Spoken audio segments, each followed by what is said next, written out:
خو سفره څنګه به دې راشي اشنا سفره څنګه به دې راشي اشنا که دې په خپل نصیب خوار بدل شو په ټوکو ټوکو کې مې یار بدل شو ستا په زلفو تاو راتاو دی مه یې سپړه ستا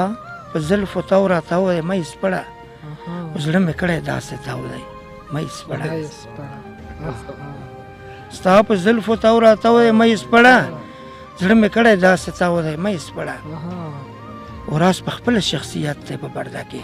راز په خپله شخصیت دی په پرده کې راز په خپله شخصیت دی په پرده کې دا میخې داسې داو دی مه یې سپړه ډېر ښکلی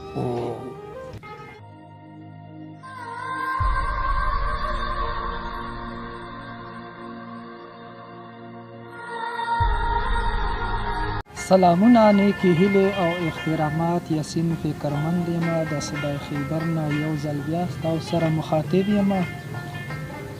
اورېدونکو راغلي یو نیو آبادۍ له نیو آبادۍ کې زموږ سره نن میلمه دی دروند سفر علي سفر صاحب نو سفر علي سفر په پروګرام کې تاسو ته هرکلی ویوي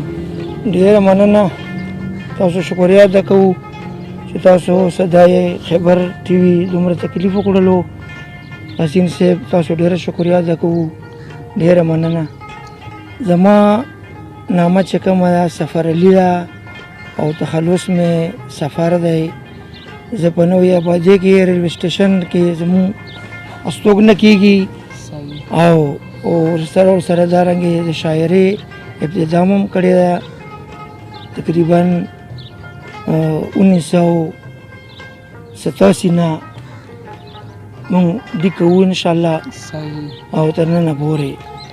سفر علي سفر لیک مو څومره کړی دی او کتاب له مو څه خیال دی لیک خو قربان داسې کار دی چې لیک پته لګېږي نه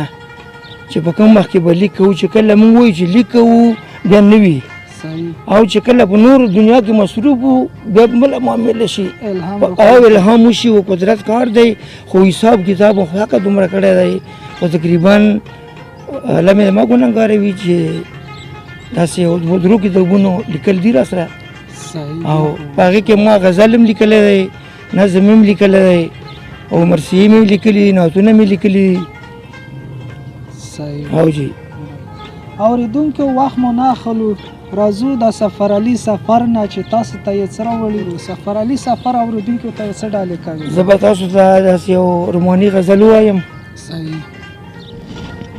غزل دی اقرار د یار مې په انکار بدل شو اقرار د یار مې په انکار بدل شو په ټوکو ټوکو کې مې یار بدل شو چې د پرونه رسې نه رادرومي چې د پرونه رسې نه رادرومي ښکاري په خوله د یار بار بدل شو او د وفا تمه دې په زړه کې لرم که دا انکار دې په اقرار بدل شو او ښکاري رقیب درته لمسون کړی دی چې دې د سپینې خولې گفتار بدل شو بورا د سوچ سندري وایي ځکه چې د چمن ځنې بهار بدل شو او سفره څنګه به دې راشي اشنا که دې په خپل نصیب خوار بدل شو په ټوکو ټوکو کې مې یار بدل شو ډېره مننه مهرباني اورېدونکو د سفر علي سفر نه مو غزلې واورېدلې نو امید دی چې تاسو یې خوښې شوې وي نو سفر علي سفر تو ډېره مننه کوو چې موږ ته د وخت راکړلو ډېره مننه تاسو هم شکریه ادا کوو چې تاسو موږ له وخت راکړو ډېره مننه اورېدونکو دا وه د موږ نن ورځې خپرونه پرې موږ سره اوسېږو په لوی رب مو سپارم د خدای په امان